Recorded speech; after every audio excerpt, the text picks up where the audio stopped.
نحمدہ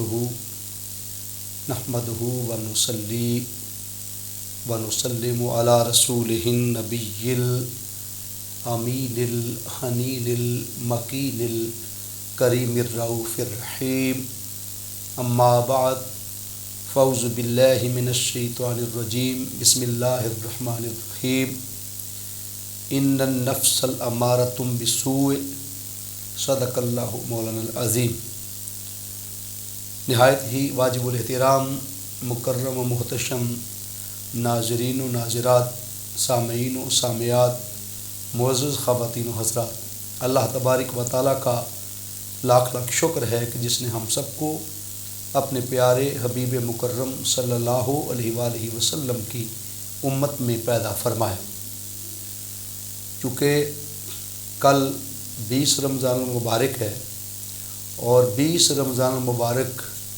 نماز عصر کے بعد یعنی سورج غروب ہونے سے پہلے پہلے معتکفین اللہ کے حضور اس کی رضا اور خوشنودی کے لیے اعتکاف میں بیٹھ جاتے ہیں۔ اعتکاف بیسیکلی خلوت نشینی کا نام ہے۔ مخلوق سے جدا ہو کر اور دنیا سے جدا ہو کر، دنیا کے معاملات سے جدا ہو کر، تجارت، کاروبار، خرید و فروخت، میل ملاپ، میل جول، رسمی زندگی کے معاملات، شادی بیاہ کی تقریبات، دیگر ایسے امور جن کا تعلق دنیا داری کے ساتھ ہے، ان سے الگ ہو کر خلوت نشیں ہونا، اس کا نام اعتکاف ہے۔ اور اعتکاف کی بنیادی تعریف یہ ہے کہ عبادت کی نیت سے اللہ تعالیٰ کے لیے مسجد میں ٹھہرنے کا نام اعتکاف ہے۔ اور یہ اعتکاف کیوں ضروری ہے؟ اس لیے کہ انسان سارا سال 11 مہینے اور پھر ماہ رمضان شریف کے علاوہ اکثر مہینوں میں گناہ، خطائیں، سرزدگیاں کرتا ہے۔ سر سے لے کر پیروں تک اس کے کل اعضاء کسی نہ کسی گناہ کے مرتکب ہوتے رہتے ہیں۔ قرآن مجید فرقان حمید کی جو آیہ کریمہ مجھے آپ کے سامنے سورہ یوسف سے تلاوت کرنے کا موقع ملا، اللہ فرماتا ہے ان النفس الامارۃ بالسوء، بے شک نفس تو برائی کا بہت ہی حکم دینے والا ہے۔ یعنی جو نفس امارہ ہے وہ تو انسان کو بلاتا ہی ہر وقت برائی کی طرف ہے۔ تو چونکہ وہ ہر وقت نفس برائی کی طرف بلاتا ہے، ضروری تھا کہ اس کو گناہ سے، خطا سے روکنے کے لیے، اس کی سرکوبی کرنے کے لیے، اس کا کلا کما کرنے کے لیے اور اس کو برائیوں کی روک تھام کے لیے ضروری تھا کہ کوئی خیسی خلوت نشینی ملے جہاں پر آنکھ اپنا گناہ نہ کر سکے، زبان لغویات کے ذریعے اپنا گناہ نہ کر سکے، ہاتھ کسی کو نقصان نہ پہنچا سکیں، قدم کسی برائی کی طرف اٹھ نہ سکیں، اور پھر اللہ کے گھر میں مسجد کے ایک کونے میں یا خواتین گھر میں نماز پڑھنے والی جگہ پر ایک کونے میں اللہ کے حضور اس کی رضا، اس کی خوشنودی کے لیے، تلاوت قرآن کے لیے، ذکر و اذکار کے لیے، اللہ کو راضی رکھنے کے لیے، اپنی نماز میں الگ تھلگ ہو کر خلوت نشینی اختیار کرنے کے لیے اور خالصتاً اپنا سارے کا سارا وقت اس کی خوشنودی، رضا اور اللہ رب العزت کے کرم و رحمت کے حصول اور اس کی بخشش و مغفرت کی طلب کے لیے انسان اپنا وقت خلوت نشینی میں، گوشہ نشینی میں صرف کرے۔ وہ 10 دن کا اعتکاف ہے۔ اعتکاف کی بنیادی طور پر جو ہے وہ 3 قسمیں ہیں، یعنی اعتکاف 3 قسموں کا ہوتا ہے۔ اعتکاف جو پہلا ہے وہ اعتکاف ہے جس کو اعتکاف واجب کہتے ہیں، اور اعتکاف واجب یہ ہے کہ بندہ نے زندگی بھر کوئی منت مانی تھی کہ میرا اگر فلاں کام ہو گیا تو میں اللہ کے گھر 1 دن کا، 2 دن کا یا 3 دن کا یا 10 دن کا یا جتنے دن کا بھی اعتکاف کروں گا۔ اگر اس کی منت پوری ہو جائے جو اس نے اللہ کی بارگاہ میں طے کیا تھا، تو اس شرط کے پورے ہو جانے کے بعد اس پر اعتکاف واجب ہو جاتا ہے۔ اور واجب کا ترک کرنا یہ اسی طرح گناہ ہے جیسے نماز کا ترک کرنا گناہ ہے، جیسے صاحب استطاعت کا حج کو نگلیکٹ کرنا گناہ ہے، اسی طرح یہ گناہ کبیرہ میں آتا ہے۔ تو جب اعتکاف واجب ہو جائے تو اس صورت میں اس کے ساتھ اس کا روزہ رکھنا بھی شرط اور کنکلیوزیو ہوتا ہے، اس کے لیے روزے کو بھی کمپنسیٹ کیا گیا ہے۔ اسی طرح دوسرا اعتکاف جو ہے وہ اعتکاف سنت، جس کو مسنون اعتکاف بولتے ہیں، یہ آقا صلی اللہ علیہ وآلہ وسلم کی سنت مطہرہ ہے، اور یہ سنت مؤکدہ میں آتا ہے۔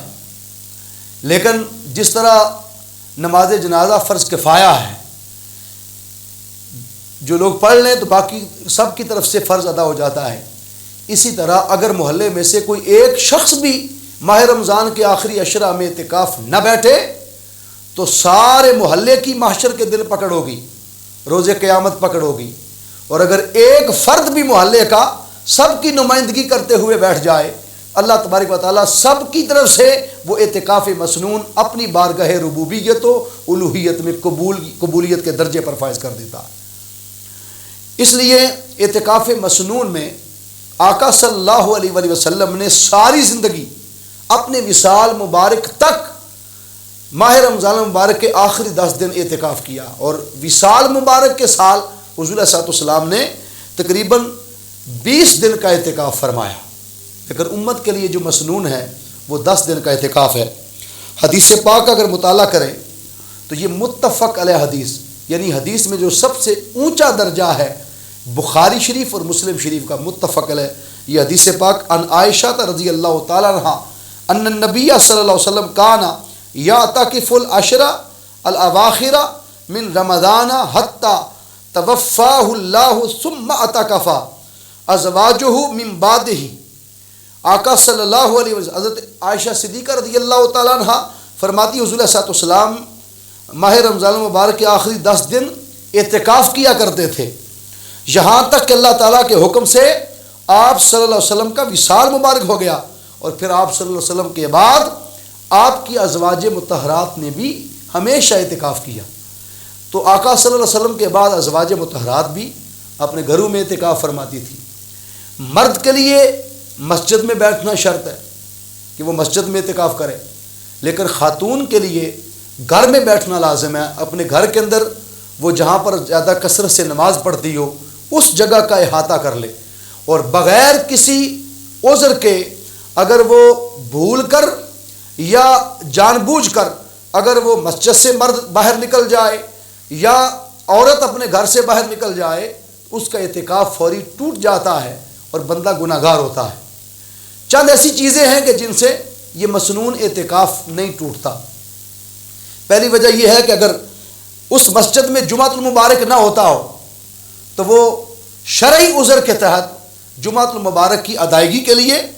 بندہ جو ہے وہ کسی دوسری جامع مسجد میں جائے، اس صورت میں اس کا اعتکاف جو ہے وہ منقطع نہیں ہوتا، اعتکاف نہیں ٹوٹتا، لیکن شرط یہ ہے کہ جمعۃ المبارک ادا کر کے فوری اعتکاف گاہ میں واپس پہنچ جائے۔ اسی طرح پھر طبعی عذر ہوتا ہے، طبعی عذر میں رفع حاجت کے لیے جانا، کہ مسجد کے اندر اگر انتظام اور اہتمام ٹوائلٹ وغیرہ نہیں ہے، واش روم نہیں ہے، تو رفع حاجت کے لیے جائے تو اس صورت میں بھی اعتکاف نہیں ٹوٹتا۔ اسی طرح غسل فرض ہے، جب غسل فرض ہو جائے، غسل واجب ہو جائے، اس صورت میں اگر وہاں پانی موجود نہیں ہے تو صورت میں جا کر نہا سکتا ہے۔ اسی طرح وضو کا پانی اگر نہیں ہے وہاں پر موجود تو وضو کے لیے جا سکتا ہے۔ یہ امر مانے نہیں ہوتے، اس لیے کہ یہ طبعی عذر میں اور شرعی عذر میں آتے ہیں۔ اسی طرح اگر اس نے اعتکاف بیٹھتے ہوئے نیت کی تھی کہ میں اگر کوئی کسی کی ڈیتھ ہو گئی تو اس کے جنازے میں شرکت کروں گا، اس نے اعتکاف بیٹھنے سے پہلے نیت کر لی تھی۔ اسی طرح اس نے کہا کہ میں بیمار پرسی کروں گا کسی بیمار کی، کسی مریض کی، اس صورت میں بھی وہ اگر چلا جائے اس کا اعتکاف فاسد نہیں ہوتا۔ حدیث پاک میں آقا صلی اللہ علیہ وآلہ وسلم نے اعتکاف کرنے والوں کے لیے کہ اعتکاف کی عظمت کیا ہے، اعتکاف کی فضیلت کیا ہے، اور اللہ تبارک و تعالیٰ نے کس قدر درجہ عطا فرمایا ہے۔ کہ حضرت عائشہ صدیقہ رضی اللہ تعالیٰ عنہ فرماتی ہیں کہ حضور علیہ السلام ہمیشہ اعتکاف فرماتے، اور حضرت عبداللہ ابن عمر رضی اللہ تعالیٰ عنہ سے روایت ہے کہ حضرت عمر رضی اللہ تعالیٰ نے حضور نبی کریم صلی اللہ علیہ وسلم سے دریافت کیا کہ آقا جب دور جہالت تھا تو جاہلیت کے دور میں نے منت مانی تھی کہ میں خانہ کعبہ میں ایک رات کا اعتکاف کروں گا، اب میں اسلام قبول کر چکا تو مجھے کیا کرنا چاہیے؟ آقا صلی اللہ علیہ وسلم نے فرمایا تمہیں اپنی منت کو پورا کرنا چاہیے۔ تو یہ اس صورت میں جا تھا جب منت مانی تھی، اس سے جو اعتکاف واجب ہے اس کی دلیل حضور نبی کریم صلی اللہ علیہ وسلم کے فرمان مقدس سے ملتی ہے، اور یہ حدیث پاک یہ بھی متفق علیہ حدیث بخاری شریف اور مسلم شریف دونوں کے اندر موجود ہے۔ عن ابن عمر رضی اللہ تعالی عنہما ان عمر سأل النبی صلی اللہ علیہ وسلم قال كنت نظرت في الجاہلیت ان اعتکف لیلۃ فی المسجد الحرام قال فاوف بنظرک، عرض کی آقا میں نے دور جاہلیت میں منت مانی تھی اعتکاف کی، تو حضور صلی اللہ علیہ وسلم نے فرمایا تم اپنی منت کو پورا کرو، اپنی نظر کو پورا کرو۔ تو آپ نے دیکھا کہ اعتکاف واجب جو ہے وہ کرنا لازم ہوتا ہے، کنکلوسیو ہوتا ہے، وگرنہ بندہ گناہ گار ہوتا ہے، اور جو اعتکاف مسنون ہے آقا صلی اللہ علیہ وآلہ وسلم نے ارشاد فرمایا عن ابن عباس رضی اللہ تعالیٰ عنہما ان رسول اللہ صلی اللہ علیہ وسلم قال فی المعتکف هو یعتکف الذنوب ویجری لہ من الحسنات کعامل الحسنات کلہا۔ حضرت عبداللہ ابن عباس رضی اللہ تعالیٰ عنہما سے مروی ہے کہ رسول اللہ صلی اللہ علیہ وسلم نے اعتکاف کے بارے میں فرمایا وہ گناہ سے روک دیتا ہے، اس کے لیے ایسی نیکیاں لکھی جاتی ہیں جو تمام نیکیوں پر عمل کرنے والوں کے لیے لکھی جاتی ہیں، یعنی ایسا کوئی عمل کہ جس سے تمام نیکیاں نصیب ہو جائیں۔ انسان کو ایک ہی وقت میں نماز کی نیکی، روزے کی نیکی، حج کی نیکی، زکوٰۃ کی نیکی، حسن اخلاق کی نیکی، مساوات، رواداری، عدل و انصاف کی نیکی، انسان اپنی زندگی میں معاشی، معاشرتی، سماجی، روحانی زندگی میں جتنے بھی نیک اعمال کر سکتا ہے اعتکاف کے 10 دنوں میں اللہ تبارک و تعالیٰ زندگی کے تمام نیکیاں اس کے نامہ اعمال میں لکھ دیتا ہے۔ کیوں؟ کہ اسے باقی اعمال بہت سارے لوگوں کے میل ملاب کے جو اعمال ہیں وہ چونکہ باہر نکل کر کرنے کا موقع نہیں ملتا، اس لیے اللہ تبارک و تعالیٰ اس کو اعتکاف کی حالت میں تمام نیکیوں کا اجر عطا فرما دیتا ہے، اور اس کے لیے گناہوں کی بخشش کا اعلان ہو جاتا ہے، اس سے گناہ روک دیے جاتے ہیں۔ اسی طرح آقا دو جہاں صلی اللہ علیہ وسلم نے ارشاد فرمایا، اور یہ حدیث پاک امام حسین علیہ السلام کے بیٹے سیدنا امام زین العابدین علیہ السلام جن کا نام علی بن حسین تھا، ان علی بن حسین رضی اللہ تعالیٰ عنہ ان ابی، علی بن حسین یعنی امام زین العابدین رضی اللہ تعالیٰ عنہ اپنے والد امام حسین علیہ السلام سے روایت کرتے ہیں قال رسول اللہ صلی اللہ علیہ وآلہ وسلم من اعتکف عشرا فی رمضان کان کحجتین و عمرتین۔ امام طبرانی نے اسے روایت کیا، امام بہقی نے اسے روایت کیا، حضرت امام زین العابدین اپنے والد امام علی مقام شاہ سوار کربلا حضور صلی اللہ علیہ وسلم کے عظیم نواسے امام حسین علیہ السلام سے روایت کرتے ہیں کہ آقا صلی اللہ علیہ وسلم نے فرمایا 10 دن کا ماہ رمضان المبارک میں اعتکاف کرنے والے کو اللہ 2 مقبول حج اور 2 مقبول عمروں کا اجر عطا فرماتا ہے۔ تو آپ نے دیکھا کہ حج بیت اللہ ادا کرنے کے لیے 6-7 لاکھ روپیہ درکار ہے، 13 لاکھ روپے میں 2 حج ہوتے ہیں، اگر باقی مال بھی ملائیں تو 18-20 لاکھ لگا کر 2 عمرے 2 حج ہوتے ہیں۔ معلوم نہیں وہ آپ کا سفر ضائع گیا یا قبول ہو گیا، اگر کوئی مسٹیک رہ گئی، کوئی غلطی ہو گئی، ایسی انسان کی زندگی سے کوئی ایسا گناہ ہو گیا اس سفر حج اور سفر عمرہ کے دوران، تو سارے کا سارا حج، سارے کا سارا سامان، سارے کا سارا عمرہ وہ جاتا رہا۔ مگر قربان جائیں، تاجدار کائنات صلی اللہ علیہ وسلم نے ارشاد فرمایا اپنے گھر میں خاتون خانہ کا اور مسجد میں مرد کا اعتکاف کرنا 2 حجوں اور 2 عمروں کے قبولیت کا سبب بنتا ہے۔ اللہ تبارک و تعالیٰ 2 حج اور 2 عمروں کا اجر اسے 10 دن ماہ رمضان کے اعتکاف میں عطا فرماتا ہے۔ آقا صلی اللہ علیہ وسلم نے وصال مبارک کے سال میں 20 دن تک اعتکاف فرمایا، اور حضور علیہ الصلوۃ والسلام ہر ماہ رمضان المبارک کے آخری عشرہ میں اعتکاف بیٹھتے، اور اعتکاف اس لیے بیٹھتے تاکہ امت کے لیے رغبت ہو، امت کے لیے ترغیب ہو، امت اس عمل کو اپنائے، اس عمل کو اچیو کرے۔ بندہ جب معتکف ہوتا ہے تو اللہ کی یاد میں مگن ہوتا ہے، اللہ کے ذکر میں مست ہوتا ہے، انسان گناہوں کی دلدل سے نکل آتا ہے، خطاؤں کے جرمٹ سے نکل آتا ہے۔ بندہ معاشرے سے وہ جو گناہ کے خدشے ہوتے ہیں، وہ جو بازاروں میں گھومنا پھرنا، تجارت کے اڈے پر نفع نقصان ہونا، پھر کسی سے جھوٹ بولنا پڑ جانا، کسی کے ساتھ